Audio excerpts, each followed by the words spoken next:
할렐루야. 아멘. 예. 우리가 지난주 주일날 튀르키예 시리아 지진 구호 특별헌금 봉투를 나누어 드렸는데요. 여러분 많이 참석해 주셔서 또 어려운 분들에게 귀한 섬김과 도움의 손길이 올라갔으면 좋겠습니다. 우리 가슴에 손을 얹고 한번 같이 고백합시다.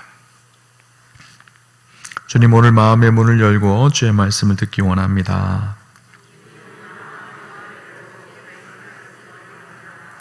주님, 오늘도 말씀하여 주옵소서.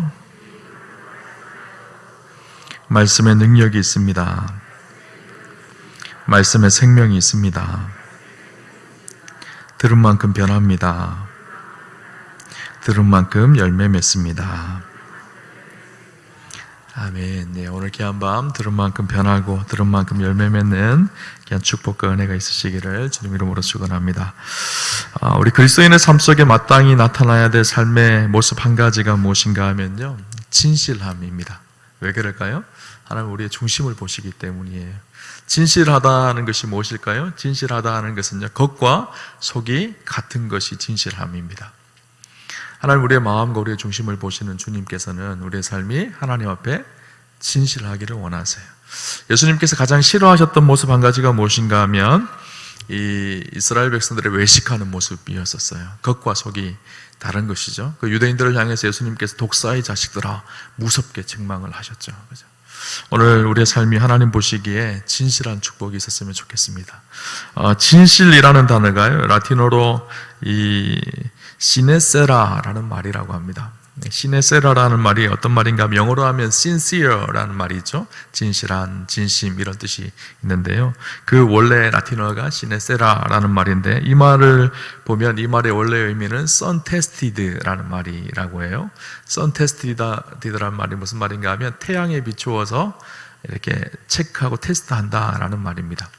무슨 말인가 하면 과거 옛날에는 그 도자기나 이 항아리를 구울 때 이렇게 값싼 도자기나 항아리들은 그 두께를 두껍게 해서 잘 안 깨지게 굽는다고 합니다. 그런데 좋은 것일수록 얇게 해서 무게를 가볍게 만드는 것이 좋은 도자기라고 합니다. 그런데 얇게 만들면 아무래도 굽다가 금이 가기도 하고 하자가 많이 생겨요. 그래서 좋은 도자기가 나오기가 쉽지 않다고 합니다. 금이 가면 그 도자기는 아무리 잘 구워졌더라도 금이 가면 하자가 있기 때문에 장인들은 다 깨뜨려 버린다고 해요. 그런데 어떤 이렇게 속이는 장인들은 그곳에 교묘하게 초치를 해서 그리고 위약을 발라가지고 교묘하게 금이 안 간 것처럼 그렇게 포장을 한다고 합니다. 근데 전문가들은 이것을 태양에 비추어서 딱 보면 그 미묘한 그 차이를 발견한다고 해요. 그래서 이 도자기에 하자가 없습니다, 이 도자기는 진실하게 명품입니다 라는 것을 표하기 위해서 시네세라라는 말을 그곳에 새긴다고 합니다. 그것이 진실함이라는 의미라는 거예요.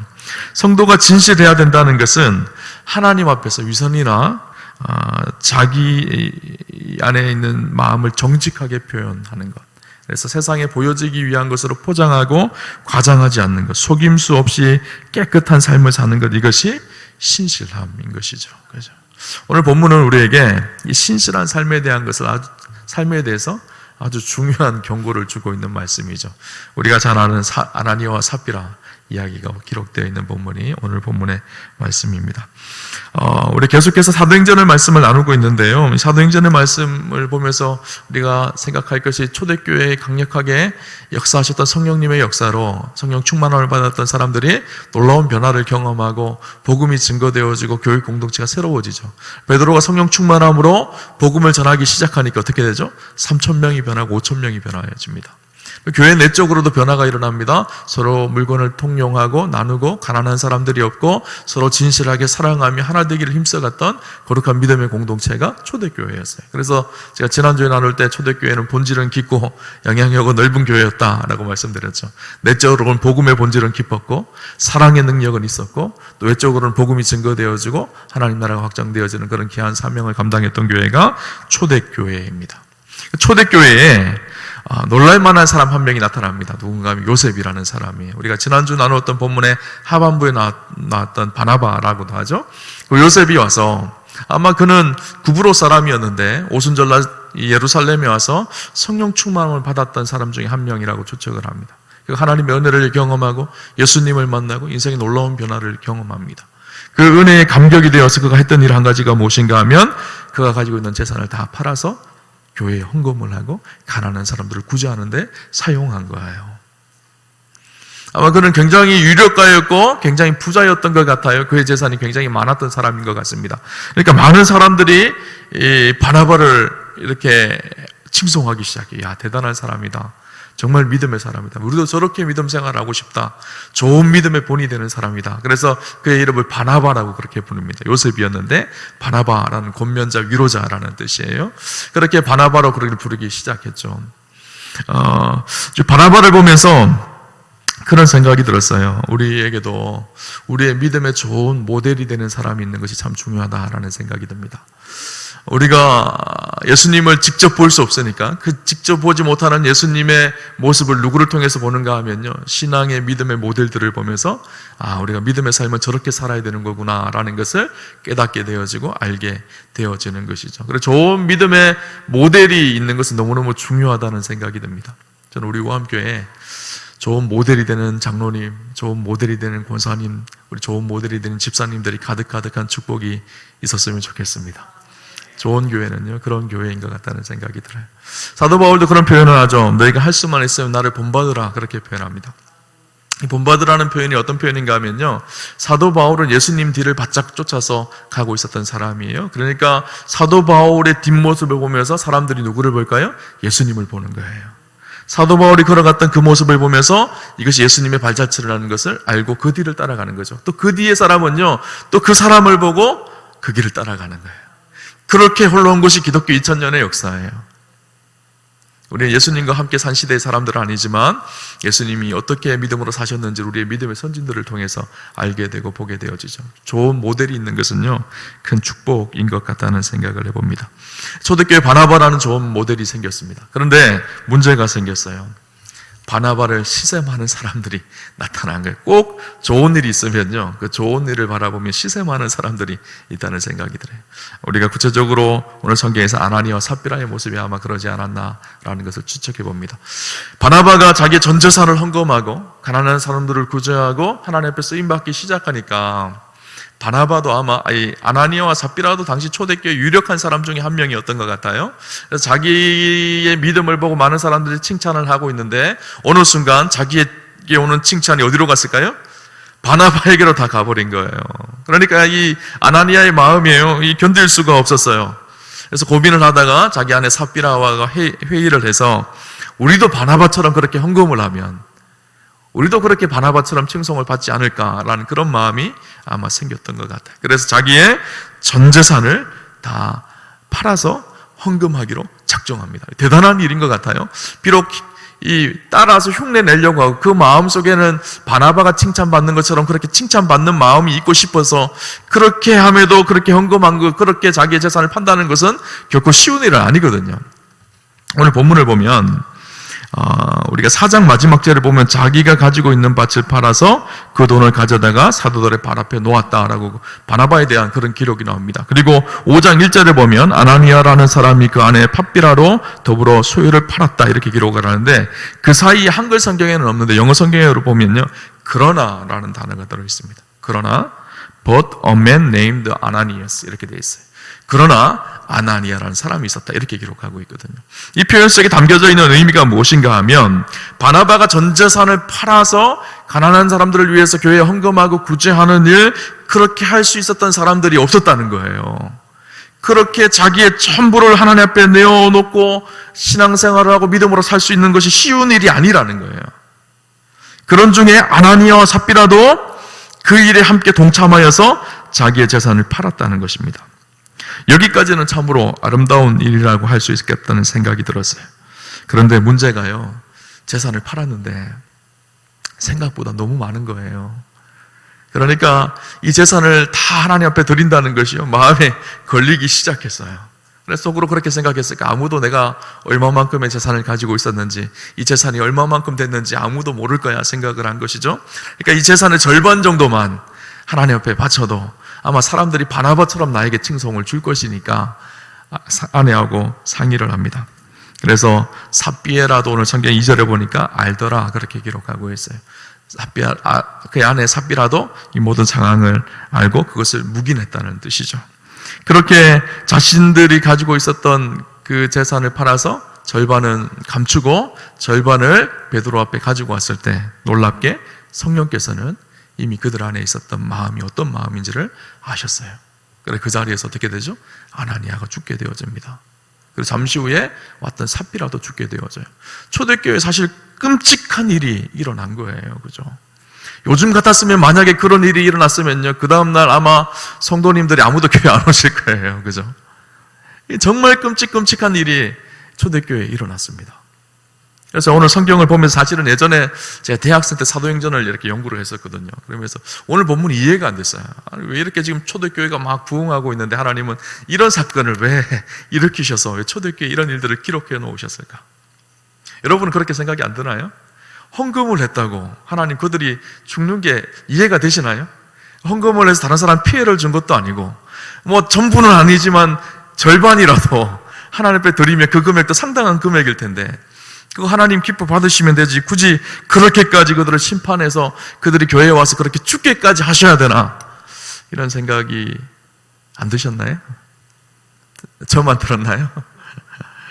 저는 그런 생각이 대학생 때 들었어요. 근데 오늘 본문을 가만히 묵상해 보면서요, 하나님 이유 없이 그러시진 않으셨을 거예요. 분명히 하나님의 뜻과 섭리가 분명히 그 속에 있었을 것인데 그것이 무엇일까 곰곰이 묵상하면서 생각을 해봤어요.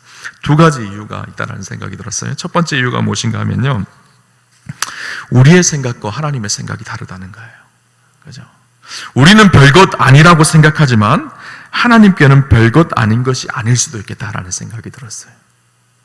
우리는 굉장히 중요한 것이라고 생각하지만 하나님 앞에서는 별것이 아닌 것일 수도 있고요. 우리는 별것 아닌 것이라고 생각하지만 하나님 앞에는 중요한 것이 될 수도 있다는 거예요. 여러분, 이 일이 우리는 별것 아닌 것처럼 느껴질 수 있습니다. 우리는 뭐 한 번 속일 수 있지, 한 번 뭐 적당히 할 수 있지, 한 번 대충 그렇게 할 수 있지, 별것 아닌 것처럼 생각할 수 있지만 그것이 하나님 앞에는 아주 충격적인 사건이었을 수도 있겠다라는 생각이 들었어요. 오늘 성경을 가만히 보면요, 아나니아와 삽비라가 그런 거짓말을 하게 되어진 근본적인 원인이 무엇인지를 우리에게 이야기해 줍니다. 오늘 3절을 보면요, 이렇게 기록합니다. 베드로가 이르되 아나니아여 어찌하여 사탄이 내 마음에 가득하여 내가 성령을 속이고 땅값 얼마를 감추었느냐. 이 일들을 이루게 하는 근본적인 이유가 있다는 것을 이야기하죠. 그 이유가 무엇이죠? 사탄이 내 마음에 가득하여 라고 기록하고 있어요. 그죠? 사탄이 마음이 가득하였다는 거예요. 여러분, 이 모습 좀 어디에서 본 것 같지 않나요? 어디서 봤나요? 가룟 유다가 예수님을 팔 때도 똑같은 상황이었습니다. 사단이 가룟 유다의 마음에 예수님을 팔 마음을 심어줬어요. 처음에 그 사탄이 그 마음을 심었을 때는요, 은 30에 예수님을 팔려고 가룟 유다는 생각하지 않았을 거예요. 근데 그 사단이 심어놓은 마음을요, 마음속에 가두어서 품기 시작했어요. 품기 시작하면서 그 마음의 중심이 어떻게 했을까요? 하나님의 말씀, 하나님의 뜻이 그의 인생과 마음의 중심이 되었던 것이 아니라 온통 그 마음은요, 사탄의 마음, 사단이 심어놓은 그 마음으로 가득하였을 것입니다. 그래서 결국 어떻게 되죠? 예수님을 은30에 팔아버리는 끔찍한 일을 범하게 되어져요. 그리고 나서 그때에서야 가룟 유다가 정신이 번쩍 들었던 거예요. 내가 정말 몹쓸 짓을 했다는 것을 깨닫게 되어지죠. 그래서 어떻게 하죠? 스스로 목숨을 끊고 자살을 합니다. 그죠? 그의 마음과 생각이 완전히 사탄에게 다 빼앗겨 버린 거예요. 마귀에게 그의 마음이 다 빼앗겨 버린 거예요. 오늘 아나니아와 삽비라도 마찬가지입니다. 거짓말 한 번 했지 이것이 아니었었어요. 그의 마음이 온통 사단이 주는 마음으로 가득했어요. 사단이 심어놓은 작은 것 뿌려놓은 것이요, 그의 마음속에 꽈리를 들고 앉아서 이제는 그의 마음을 지배하기 시작하고 그의 생각을 다스리기 시작한 거예요. 겉으로는 거짓말 한 번 하는 이 일로 표현되어졌지만 그는 온통 마귀에게 마음이 빼앗겨서 붙들리는 인생이 되어졌어요. 그래서 오늘 4절에도 베드로가 그렇게 얘기합니다. 어찌하여 이 일을 내 마음에 두었느냐. 베드로가 그렇게 이야기하고 있죠. 자신이 지금 사람에게 거짓말하는지 하나님 앞에 거짓말하는지 분별하지를 못하고 있는 것입니다. 여러분, 품어야 할 생각이 있고요, 내쫓아야 할 생각이 있습니다. 우리의 삶 속에 마음으로 품어야 될 생각이 있어요. 품어야 될 마음이 있어요. 어떤 마음을 품어야 될까요? 빌보서의 고백처럼 그리스도 예수의 마음을 품어야 되죠. 그러나 우리가 내쫓아야 될 마음이 있어요. 버려야 될 마음이 있어요. 순간순간 사단이 우리 안에 심어놓는 탐욕과 욕심과 거짓과 음란에 대한 마음들은 날마다 내쫓는 것이 그리스도인의 삶인 거예요. 그죠? 그런데 그것이 어느 순간 우리의 마음을 지배하기 시작하면 영적인 소경이 되기 시작합니다. 하나님이 보이지 않아요. 하나님의 뜻이 보이지 않고 하나님의 말씀이 보이지 않고 내 마음이 사단에게 다 빼앗겨서 그렇게 쫓겨가는 인생이 되어지는 거예요. 오늘 아나니아와 삽비라의 마음이 이미 사단이 그 심어놓은 그 마음으로 가득하였다고 성경은 그렇게 기록을 하고 있습니다. 두 번째 중요한 이유가 있습니다. 무엇인가 하면 하나님 나라를 위해서 이제 막 세워진 교회 공동체를 하나님은 거룩하게 지키기 위해서였었어요. 이제 교회가 시작되어졌어요. 주님 다시 오시는 그날까지 하나님 나라를 이 땅 가운데 세워가고 복음을 증거하며 예수님께서 이루신 그 지상명령, 선포하신 그 지상명령을 성취해야 될 위대한 공동체를 하나님께서 새롭게 시작하셨어요. 그 첫걸음이 바로 예루살렘 교회를 세우는 것이었거든요. 그 예루살렘 교회를 하나님은 어떻게 하기를 원하셨을까요? 거룩하게 하기를 원하셨어요. 이 아나니아와 삽비라의 마음속에는 불순한 동기가 있었어요. 그 불순한 동기가 무엇이었을까? 제가 서두에서 말씀드렸던 것처럼 그들의 마음속에 탐욕과 탐심이었었어요. 그리고 내가 이것을 팔아서 사실 이 바나바를 닮고 싶어 했지만 바나바의 진짜 사람들이 바나바를 칭찬했던 것은 바나바가 많은 것을 팔아서 물론 가난한 사람들에게 준 것이 참 탁월한 일이지만 그 일들 속에 있었던 바나바의 진짜 진심이 담겨진 그 마음을 존경한 것이잖아요. 근데 그 마음은 없어요. 바나바가 사람들이 바나바를 칭송했던 것처럼 자기도 그렇게 칭송받는 것이, 사람들에게 높임을 받는 것이, 사람들에게 영광을 받는 것이 아나니아와 삽비라의 동기였었어요. 동기가 잘못되면요, 다 잘못된 거예요. 만약에 아나니아와 삽비라가 그와 같은 동기를 가지고 교회에서 정말로 바나바와 같은 역할을 감당하게 되었으면 어떻게 되었을까요? 교회는요, 시끄러웠을 거예요. 서로가 높아지려고, 서로가 영광을 받으려고, 서로가 칭찬을 받으려고 예루살렘 교회는 쑥대밭이 되었을 것입니다. 천국같이 세워놓은 하나님의 공동체가 지옥 같은 공동체로 바뀌어졌을 것입니다. 하나님은 초대교회에 시작되어졌던 예루살렘 교회가 거룩하고 순결하고 정결하고 깨끗하기를 원하셨어요. 본문에 보면 아나니아라는 사람이 그의 아내 삽비라와 더불어 그들의 소유를 팔아 그 값에서 얼마를 감추었다라고 표현하고 있잖아요. 이 감추었다라는 말이요, 같은 말로 번역된 구약의 또 다른 성경에 한 본문이 있습니다. 어딘가 하면 여호수아 7장 1절 말씀이에요. 여호수아 7장 1절 말씀이 어떤 말씀인가 하면 아간에 대한 말씀입니다. 우리 같이 한번 읽어볼까요? 같이 보겠습니다.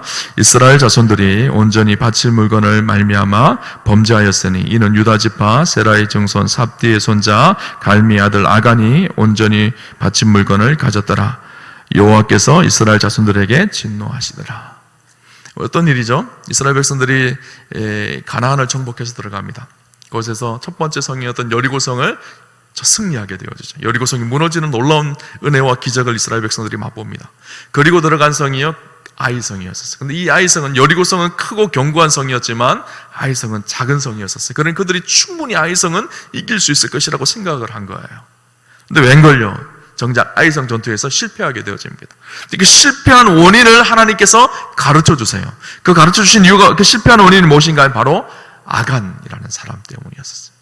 하나님 앞에 드려져야 될 재물을 훔쳐서 자기가 취한 거예요. 그래서 성경에 보니까 7장 1절에 아들 아간이 온전히 바친 물건을 가졌더라 이렇게 기록하고 있어요. 가졌더라. 이 표현이 훔쳤더라라는 표현이 오늘 이 헬라어로 기록되어지면 오늘 성경에 감추었다라는 말과 같은 말이에요. 하나님께서 아간의 상황은 어떤 상황이었지? 여호수아에 나오는 이스라엘 상황은 어떤 상황이었는가 하면 이제 약속의 땅 가나안에 들어가서 하나님 나라, 하나님의 백성으로서 새로운 삶을 시작하기 위한 첫 단추를 끼는 장면이에요. 새 예루살렘, 새 이스라엘을 세워서 하나님 그것을 통해서 하나님 나라를 성취하고 이루어가기 위해서 새로운 공동체를 준비하면서 믿음의 공동체를 세워가야 될 그때예요. 하나님 그때의 이스라엘 백성이 하나님 앞에 거룩하기를 원하셨어요. 그래서 이 아간 사건을 그냥 볼 수가 없었던 거예요. 한 사람이 훔치고 한 사람은 하나님을 속인 이 일들을 하나님께서는 그냥 넘어가지 않습니다. 그러니까 아간 한 사람 때문에 어떻게 되죠? 이스라엘 전체가 아이성 전투에서 실패하게 되어져요. 오늘 본문의 말씀도 똑같은 말씀이에요. 하나님께서 교회 공동체, 하나님 나라를 이루어가기 위한 새로운 믿음의 공동체 교회를 세워서 새로운 하나님의 역사를 이루어가기를 위해서 하나님께서 준비하시고 그 첫 한 줄을 이제 끼워가시는 장면이에요. 그렇게 중요한 사건 가운데 마치 아간 같았던 오늘 성경에 아나니아와 삽비라가 등장을 하게 되어진 거예요. 하나님께서는 그 공동체를 거룩하게 하기를 원하셨던 거예요. 진실한 공동체를 세워가기를 원하셨던 것이죠. 이것이 묵인되어지고 용납되어진다면 이스라엘 역사가 패망해 가는 것처럼 다시 하나님께서 세우신 믿음의 공동체, 교회 공동체가 역사 속에 패망한 공동체로 설 것을 하나님께서 미리 잘라버리시려고 계획을 하신 것이죠. 여러분, 아나니아와 삽비라의 부부의 이 비극적 사건은요, 단지 특정 개인의 한 사건을 이야기하기 위해서 기록해 놓은 것이 아닙니다. 사도행전의 저자가 누가이잖아요. 그죠? 누가가 왜 의도적으로 사도행전 5장에 아나니아 삽비라 사건을 기록해 놓았을까요? 왜 이 끔찍한 사건이 사도행전 한복판에 기록되었죠. 그것도 분위기를 우리가 쭉 보면 계속 사도행전을 나누었잖아요. 계속 교회가 부흥하고 놀라운 기적과 역사들이 일어나는 교회의 현장 속에 이렇게 헌금을 잘못해서 하나님 앞에 나와 죽는 이 사건을 기록해 놨어요. 제가 만약에 성경을 기록한다면 그럴 일은 없지만 이 사건을 좀 뺐을 것 같아요. 이렇게 좀 흉측한 사건은 좀 빼내고 좋은 일들만 좀 이렇게 잘 기록해 놓을 텐데 왜 이런 흉측한 사건을 기록해 놓았을까요? 교회의 거룩함이 그만큼 중요하다는 것을 우리에게 각인시키고 있는 거예요. 하나님이 어떤 교회의 공동체를 사용하시는지를 우리에게 말씀하고 있는 거예요. 거룩하고 정직하고 진실한 하나님의 공동체를 통해서 하나님은 하나님의 일들을 이렇게 가신다는 거예요. 그죠? 저는 우리 우암교회가요, 하나님 앞에 진실한 믿음의 공동체가 되기를 주님 이름으로 축복합니다. 그리고 이 진실함을 권면해 줄 수 있는 공동체였으면 좋겠어요. 이런 생각을 해봤어요. 아나니아와 삽비라 부부잖아요. 근데 만약에 아나니아가 탐심의 마음이 들었어요. 그때 아내였던 삽비라가 여보, 우리가 그렇게 하면 안 되지. 하나님 앞에 드리는 건데 정직하고 진실하게 하나님 앞에 내어드려야지. 그렇게 한마디만 했으면 어떻게 됐을까요? 초대교회에요, 바나바 같은 사람이 또 생겼을 거예요. 또 좋은 모델이 되는 믿음의 사람들이 생겼을 거예요. 근데 아나니아가 그렇게 말하자 옆에 있던 삽비라가 어떻게 하죠? 그렇지 여보, 이거 너무 많지. 다 드리는 건 문제가 있겠지. 그렇게 동조하고 그 탐심과 욕심이 함께 녹아져 있을 때 함께 망하는 일이 되어졌어요. 그럼 교회에서도 마찬가지입니다. 누가 진실하지 못할 때 옆에서 우리가 하나님 앞에 함께 진실하게 삽시다 라고 믿음으로 권면해주고 함께 세워져 가는 공동체가 바로 교회예요. 그죠? 함께 범죄하고 함께 타락하고 함께 나누어지고 함께 싸우고 함께 분쟁하며 있는 그 공동체는 파멸하는 공동체가 되어질 것입니다. 그러나 그리스도 안에서 함께 진실하게 믿음으로 세워지고 권면하고 하나님 앞에 온전하게 설 때 그 공동체가 하나님 보시기에 온전한 공동체가 되어지는 것이죠. 오늘 이렇게 힘들고 고통스러운 사건 이후에 어떤 일들이 일어났을까요? 이쯤 됐으면 그 다음 주에 주일 예배 때 아무도 안 나왔더라 이렇게 기록되어져야 되잖아요. 오늘 성경을 볼까요? 11절 우리 같이 한번 볼까요? 같이 보겠습니다. 온 교회와 이 일을 듣는 사람들이 다 크게 두려워하니라. 온 교회가 이 사건을 보고 다 두려워합니다. 이 두려워했다라는 표현이 어떤 의미일까요? 무서워했다는 그런 단순한 두려움이 아니라 하나님이 두려워지기 시작했다는 거예요. 오늘 내가 하나님 앞에 진실하게 서 있기 시작했다는 거예요. 내가 하나님 앞에 서 있는데 어떻게 거짓을 행하고 진실되이 행하지 않을 수 있느냐는 거예요. 초대교회 공동체가요, 하나님 보시기에 진실하고 거룩하게 변화되기 시작했던 거예요. 그리고 나서 12절, 13절, 오늘 읽은 본문은 아닌데 그 다음 본문 같이 한번 읽어볼까요? 같이 보겠습니다. 사도들의 손으로 민간의 표적과 기사가 많이 되매 믿는 사람이 다 마음을 같이하여 솔로몬 행각에 모이고 그 나머지는 감히 그들과 상종한 사람이 없으나 백성이 칭송하더라. 어떻게 됐다고요? 사도들의 손으로 민간의 표적과 기사가 많이 되매 믿는 사람이 다 마음을 같이하였다. 놀라운 복음의 역사들이요, 초대교회를 통해서 또 왕성하게 흘러가게 하시는 하나님의 뜻을 보게 되는 것이죠. 하나님 오늘도 거룩한 믿음의 사람들을 사용하십니다. 하나님 오늘도 거룩한 믿음의 공동체를 사용하셔서 하나님의 뜻을 이루어가고 계시죠. 우리의 신앙생활에 변화가 없는 이유가 무엇일까요? 오늘 우리의 신앙생활에 이렇게 복음의 열매가 없는 이유가 무엇일까요? 중요한 것은 우리의 마음의 밭이에요. 복음의 씨앗이 뿌려지고 말씀이 씨앗이 뿌려지는데 어떤 사람은 30배, 60배, 100배의 결실을 맺지만 어떤 사람은 가시덤불에 떨어지고 어떤 사람은 길가에 떨어지고 탐욕과 욕심과 진실하지 못한 우리의 마음밭에 떨어졌을 때 그 말씀에 열매가 없는 것이죠. 오늘 우리가 거짓없는 진실된 마음으로 하나님 앞에 진실하게 믿음으로 살아가는 거룩한 은혜가 있으시기를 주님 이름으로 축원합니다. 우리 우암교회 공동체가 초대교회처럼 하나님 앞에서 진실하고 거룩하게 그렇게 믿음으로 살아갈 때 하나님 우리 우암교회를 통해서 수많은 생명을 살려내고 복음을 증거하고 주님의 뜻을 이루어가는 그런 놀라운 축복의 통로로 마지막 때에 우리가 쓰임받는 그런 축복된 교회가 되기를 주님 이름으로 축원합니다.